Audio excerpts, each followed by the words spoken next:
Vamos lá, dando sequência então. Estamos com a nossa Declaração Universal de Direitos Humanos aberta e nós temos um preâmbulo. O preâmbulo, ele é efetivamente o texto dos artigos? Não, ele não é. Porém, podem cair questões na prova sobre o preâmbulo? Podem. São de menor incidência.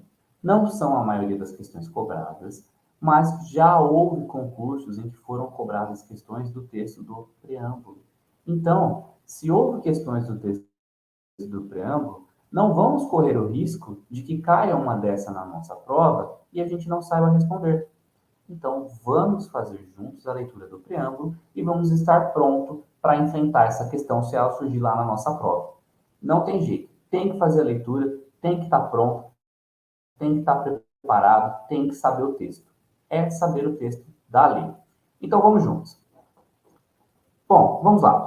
Considerando o reconhecimento da dignidade inerente a todos os membros da família humana e de seus direitos iguais e inalienáveis, é o fundamento da liberdade, da justiça e da paz no mundo. Então, ela já vem aqui no preâmbulo dizendo assim: olha, eu estou fazendo essa declaração, ela é para todos, ela é para o mundo, ela é para que nós busquemos justiça, é para que nós busquemos liberdade, é para que nós busquemos paz. Então, isso nos faz lembrar, né, lá da Declaração dos Direitos do Homem e do Cidadão de 1789, que foi a Revolução Francesa. Ela novamente se inspira, como a gente disse, os direitos humanos, eles são algo que evolui de acordo com a história da humanidade. Conforme a humanidade evolui, os direitos humanos também evoluem junto. Então, nós temos aqui uma evolução daquele conceito antigo lá de trás. Continuando. Considerando que o desprezo e o desrespeito pelos direitos humanos resultaram em atos bárbaros que ultrajaram a consciência da humanidade e que o advento de um mundo em que mulheres e homens gozam de liberdade de palavra, de crença e da liberdade de viverem a salvo do temor e da necessidade foi proclamado com a mais alta aspiração do ser humano comum. Vejam só, eles deixam claro o porquê está sendo proclamada aqui a nossa declaração. Eles estão dizendo, nós estamos fazendo isso considerando que houve um desprezo, que houve um desrespeito pelos direitos humanos, resultaram em atos bárbaros, que ultrajaram a consciência da humanidade.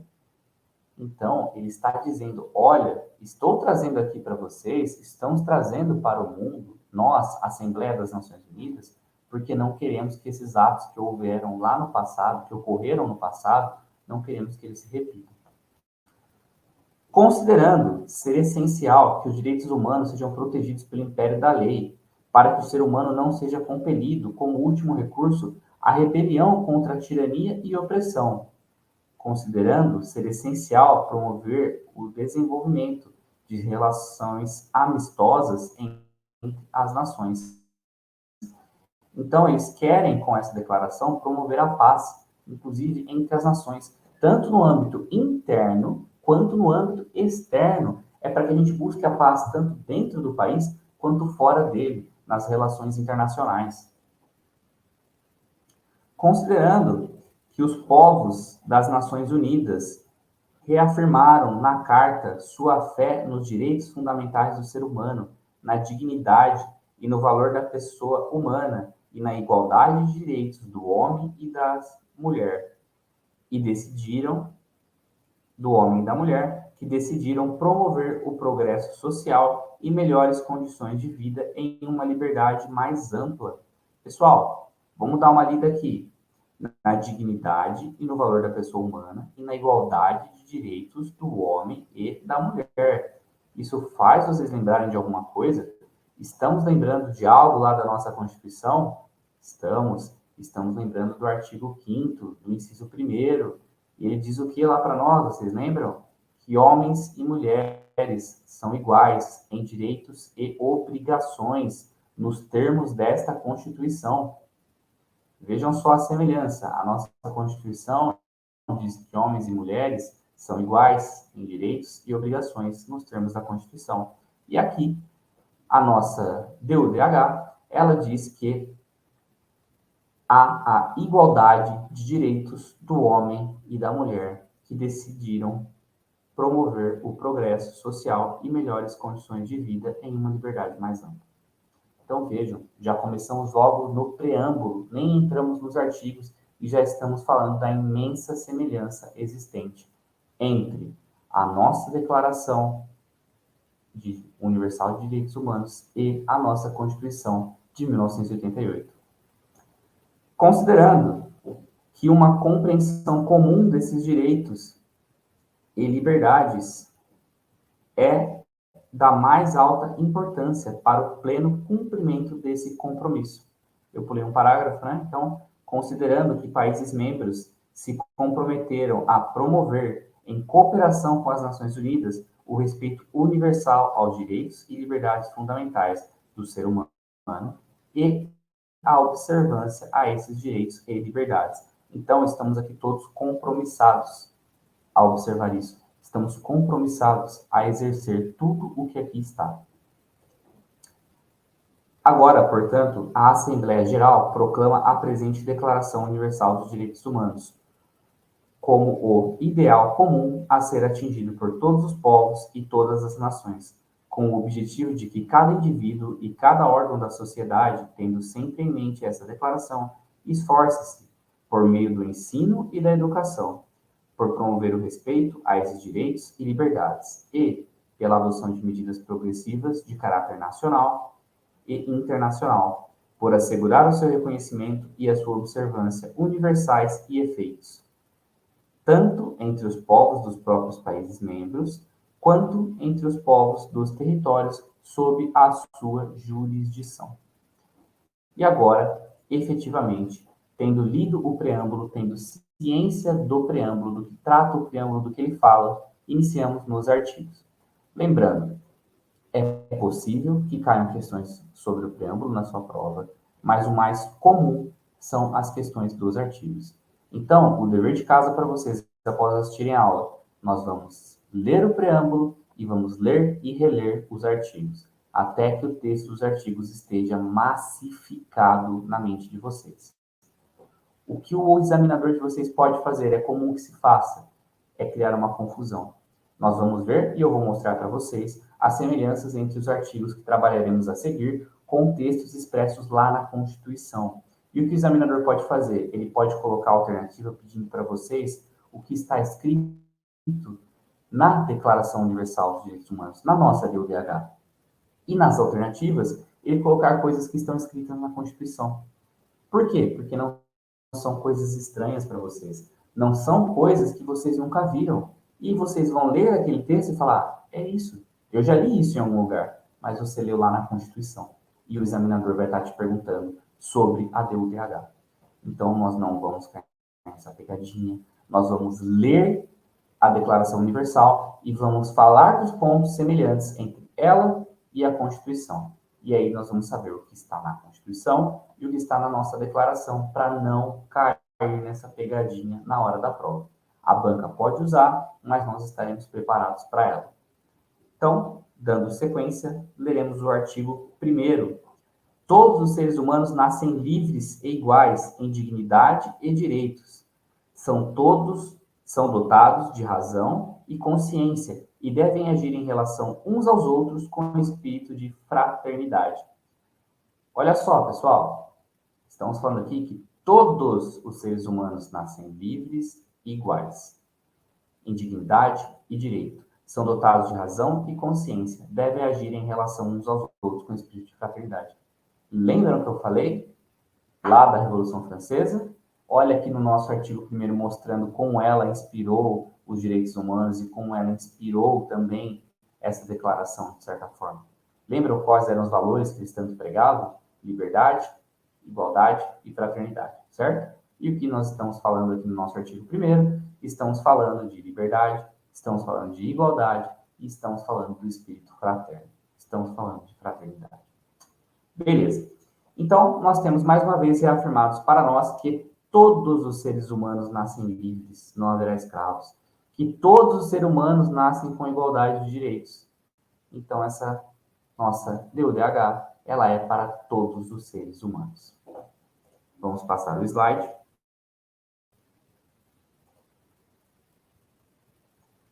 Artigo 2º. Todo ser humano tem capacidade para gozar os direitos e as liberdades estabelecidos nesta declaração, sem distinção de qualquer espécie, seja de raça, cor, sexo, língua, religião, opinião política ou de outra natureza, origem nacional ou social, riqueza, nascimento ou qualquer outra condição. Não será também feita nenhuma distinção fundada na condição política, jurídica ou internacional do país ou território a que pertence uma pessoa, quer se trate de um território independente, sob tutela, sem governo próprio, quer sujeito a qualquer outra limitação de soberania. Então, a gente está falando, mais uma vez, é uma reafirmação. Não importa se você é de determinada raça, de determinada cor, de determinado sexo, de determinada língua, se você é de determinada religião, se você tem uma opinião política, nada disso importa. Se você é um ser humano, você goza desses direitos. Ah, Tafarelo, mas eu acho que o meu amigo tem opinião política diferente da minha, ele votou no fulano de tal, então ele não merece isso aqui, não. Não interessa o que você acha, não importa. O que importa é que o seu amigo é um ser humaninho e igualzinho a você, que tem todos os direitos que você também tem, pois somos todos iguais. É disso que a nossa declaração trata. Ela diz, não importa. Ah, mas o ser humaninho, ele tem uma religião diferente da minha, então eu não gosto da religião dele. Também não importa. O que importa é que todos nós temos o mesmo direito. O que você pensa no seu âmago, o que você pensa no seu íntimo, é um problema seu. Para fins de direito, todos temos os mesmos direitos perante a lei. É isso que a nossa declaração está falando. Beleza? Então vamos lá. Vamos continuar aqui com o nosso artigo 3º. Todo ser humano tem direito à vida, à liberdade e à segurança pessoal. Gente, aqui nós temos novamente uma remissão lá ao nosso artigo 5º da Constituição. Por quê? Porque o nosso artigo 5º da Constituição, no caput, ele traz para nós que todos são iguais perante a lei, sem distinção de qualquer natureza, garantindo-se aos brasileiros e aos estrangeiros residentes no país inviolabilidade do quê? Do direito à vida, do direito à liberdade, do direito à igualdade, do direito à segurança e à propriedade. Então aqui ele fez novamente, né? A nossa Constituição, ela pegou uma inspiração. Tudo bem, ela pegou uma inspiração. E esses direitos, Tafarelo, os direitos que a gente está tratando aqui na nossa DUDH, eles são inalienáveis? Eles não podem, de forma alguma, sofrerem alterações? Não é bem assim. Ah, então você está falando que eles são relativos, que eles podem ser relativizados? De certa forma, eles podem. Como assim? Não estou entendendo. Vamos lá. Nós sabemos que não haverá penas. Está lá também, né? Na nossa Constituição Federal, no nosso artigo 5º. Não haverá penas de quê? De morte. Então, o direito à vida, ele vem na nossa Constituição dizendo assim, olha, não tem pena de morte. Em todos os casos? Não. Salvo em caso de guerra declarada. Então, vocês têm o direito à vida. Todos nós temos o direito à vida. A nossa Constituição, ela foi lá na DUDH, ela buscou a sua inspiração e ela trouxe o direito à vida. Mas espera lá, esse direito não é absoluto. Em caso de guerra declarada, vai ter pena de morte, sim. É o único caso previsto no Brasil, mas é. Então, a gente pode falar até, a título de curiosidade, que a nossa DUDH, ela fala o quê? Ela não fala isso para todos os países, ela fala, mas não existem outros países que têm pena de morte? Existem.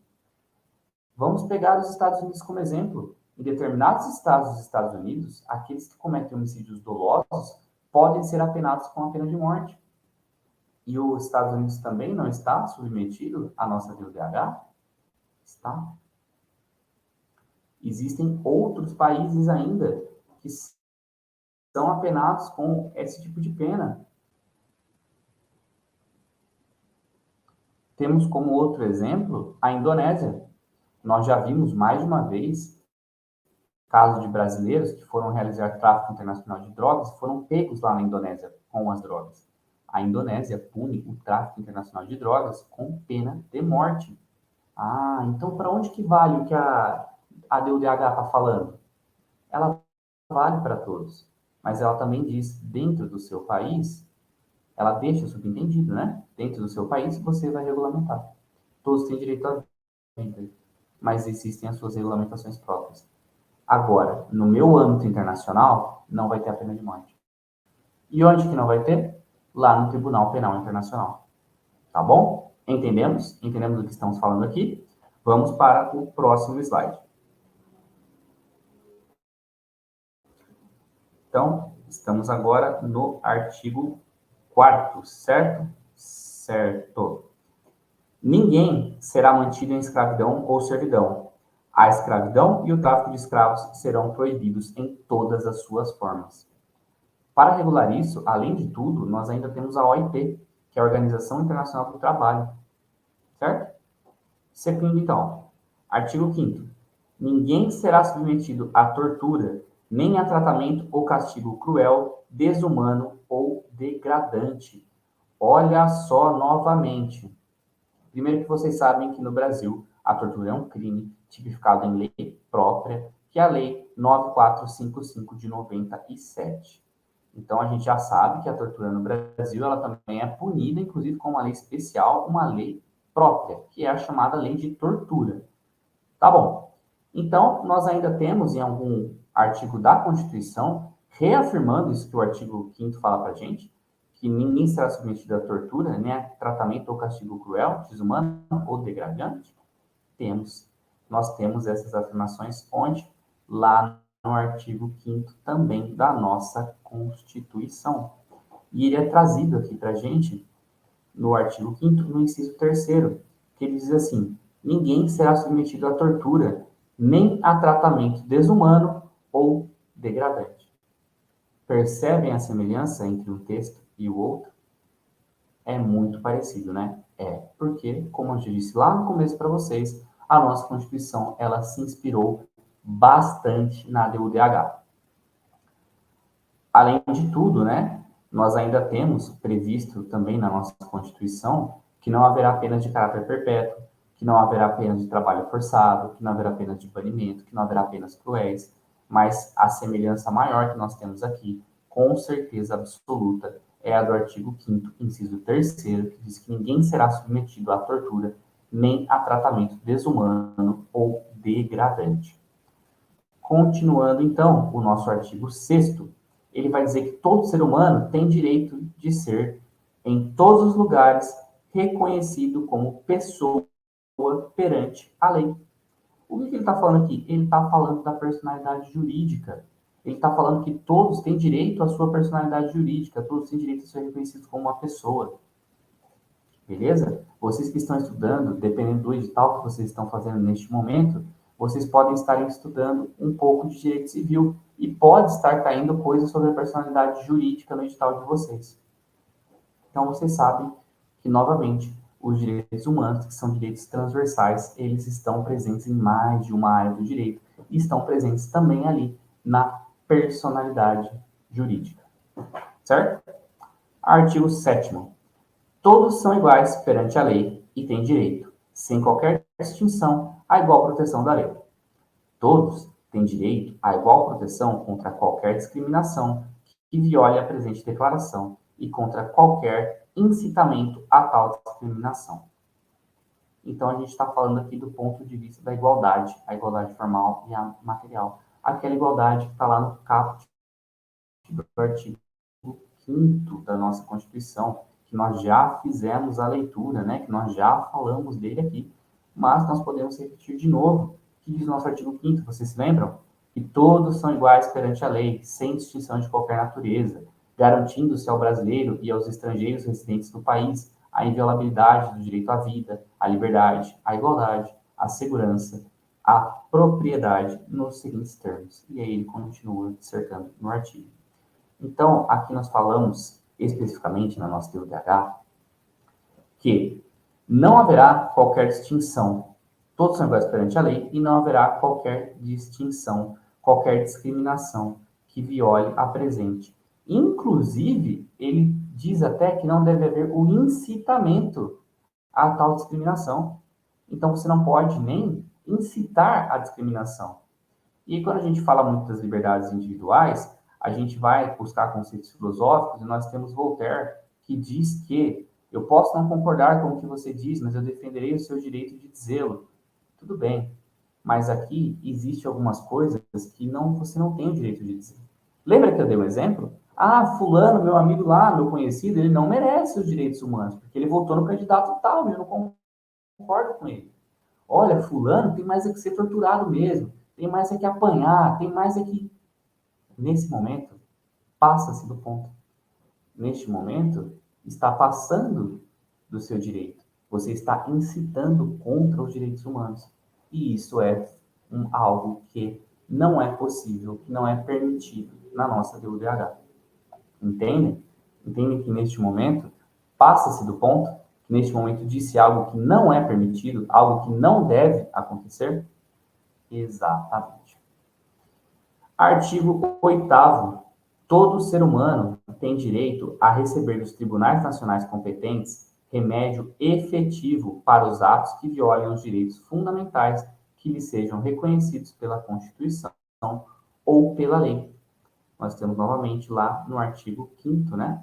Que nós estamos dizendo aqui o quê? Que todo mundo tem direito a receber dos tribunais nacionais um remédio efetivo. Ou seja, você tem direito a buscar a tutela jurisdicional. Você tem um problema, então você tem direito que exista um tribunal para resolver o seu problema.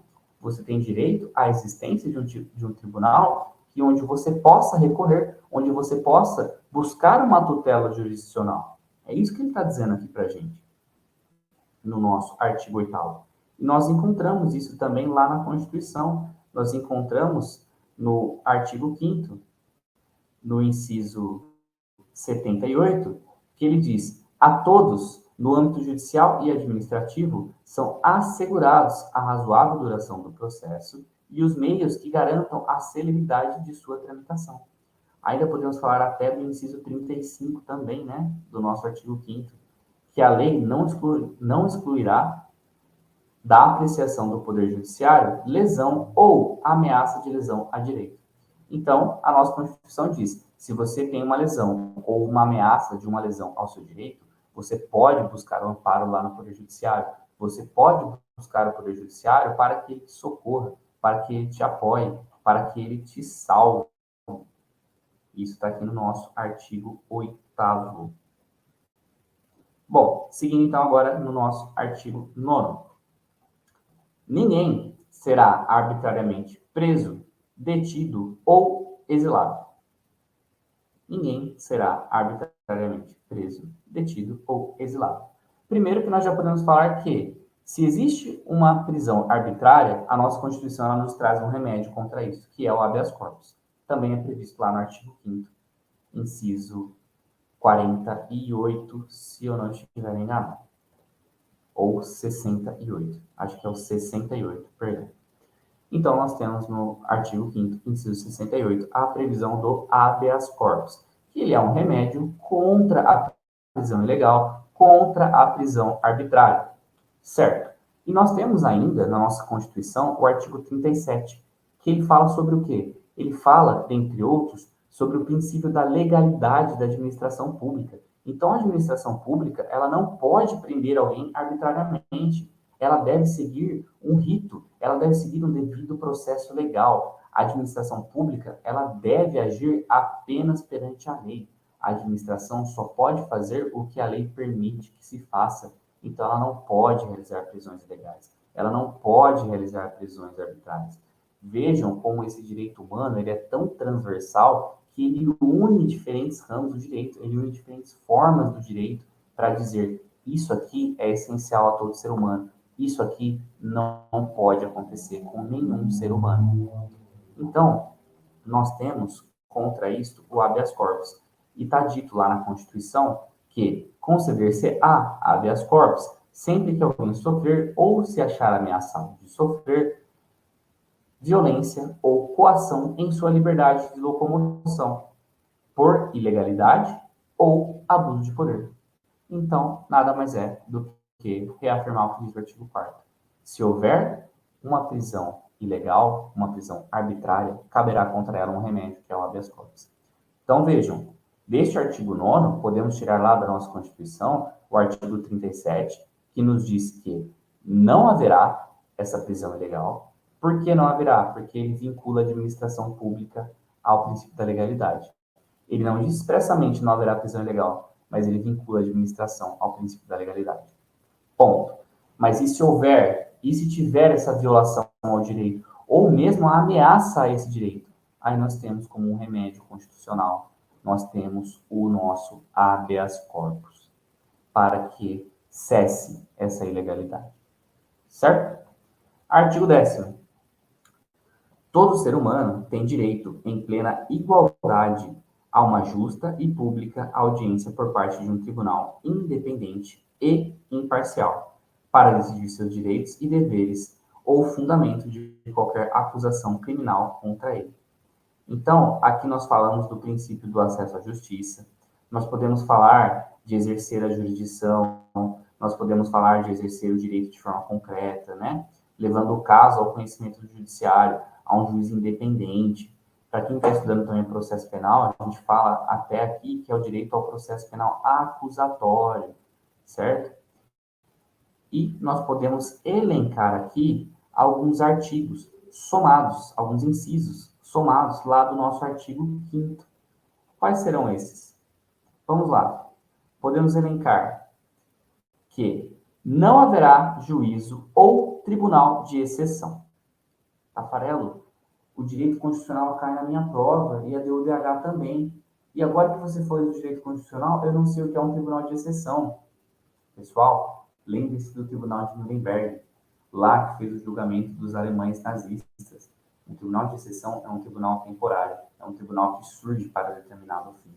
Então, a nossa Constituição, ela veda, ela diz, não haverá um tribunal de exceção. Somando a isso ainda, podemos dizer que a nossa Constituição também traz lá no seu inciso 53 que ninguém será processado nem sentenciado senão pela autoridade competente. Então, vejam bem novamente, o nosso artigo 10 está dizendo que todos têm direito a um tribunal independente e imparcial para decidir seus direitos e deveres ou fundamento de qualquer acusação criminal contra ele. Então, nós temos aqui primeiro a nossa Constituição dizendo não vai ter tribunal de exceção. Depois a nossa Constituição diz ninguém vai ser processado nem sentenciado senão pela autoridade competente. Depois, ela ainda vem e pode trazer para a gente que existem competências diferentes. Existe a competência do juiz singular, existe a competência do tribunal do júri. Então, é importante a gente falar disso também, que a nossa Constituição ela prevê um tribunal do júri. Lá no artigo 5º, inciso 38. Ela vai dizer o quê? Que é reconhecida a instituição do júri com a organização que lhe der a lei. E é assegurado o quê? É assegurada a plenitude da defesa, o sigilo das votações, a soberania dos vereditos e a competência para o julgamento dos crimes dolosos contra a honra. Eu achei importante trazer para vocês isso aqui, para que vocês se lembrem, já que o artigo 5º costuma ser de grande incidência nas provas também, que nós temos essas previsões e que elas estão intimamente relacionadas aqui com a nossa DUDH. Bom, para que a nossa aula não se alongue muito, eu vou fazer uma pausa e nós vamos finalizar em outro bloco de aula. Aguarde